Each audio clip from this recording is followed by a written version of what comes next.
Miss Ghosh daily ডোজের আরেকটি ব্লগে সকলকে সুস্বাগত।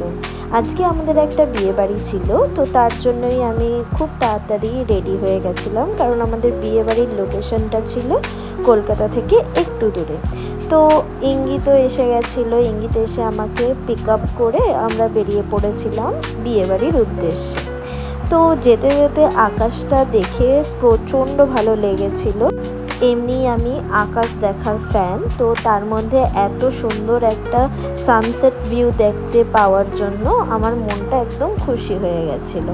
যাই হোক, আমাদের বাড়ি থেকে সেই লোকেশনে যেতে প্রায় 2 ঘন্টা মতন লেগেছিল।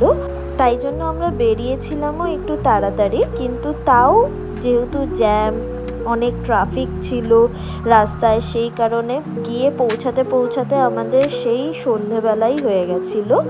আর ওখানে গিয়েই আমরা দেখলাম অলমোস্ট সবাই এসে গেছিলো ততক্ষণে, কারণ ওখানে গিয়েই বেশিরভাগ লোকের ড্রেস আপ করার প্ল্যান ছিল। যাদের বিয়ে ছিল তারা যে ভেন্যুটা বুক করেছিল, সেই ভেন্যুটা ছিল বিভৎস বড়, মানে অনেকটা জায়গা জুড়ে ভেন্যুটা। আর সেই জন্য সাজানো গোছানোর কনসেপ্টটাও অনেকটাই সুন্দর ছিল। গিয়েই তো আমরা স্টার্টার খেতে বসে গেছিলাম।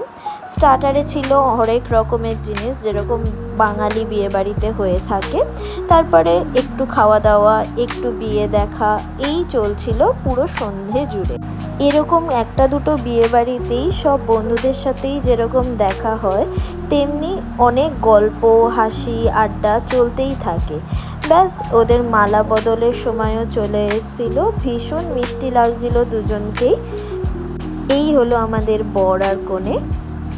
আমি যেহেতু বাঙালি, তাই বাঙালি বিয়ের ওপর আমার একটা আলাদাই অ্যাট্রাকশান আছে। আমি জানি না কেন, যখনই আমি কোনো বিয়েবাড়ি দেখতে যাই, মানে সিঁদুর দান অবধি তো আমি ট্রাই করি, ওয়েট করে বসে থাকি না খেয়ে দিয়ে, যেন সিঁদুর দানটা দেখতে পারি। ওই একটা ব্যাপার যে সিঁদুর দান হবে, নাকে সিঁদুর পড়বে, ওই যে একটা ব্যাপার, সবাই চিল্লে উঠবে, ওই ব্যাপারটা খুব ভালো লাগে আমার। তাই আমরা সব বন্ধুরা মিলে বসে বিয়েটা পুরো দেখে কিছু ফটোশ্যুট করে তারপরে আমরা চলে গেছিলাম খেতে। আর তোমাদের কার কার বাঙালি বিয়ে ভাল লাগে দেখতে, সেটাও আমাকে জানিও কমেন্টে। যাই হোক, এই পুরো বিয়েটা হয়ে যাওয়ার পরে আমরা কিছুটা ফটোশ্যুট সেরে তারপরে আমরা চলে গেছিলাম খাবারের জায়গায়। হরেক রকমের খাবারের আইটেম ছিল।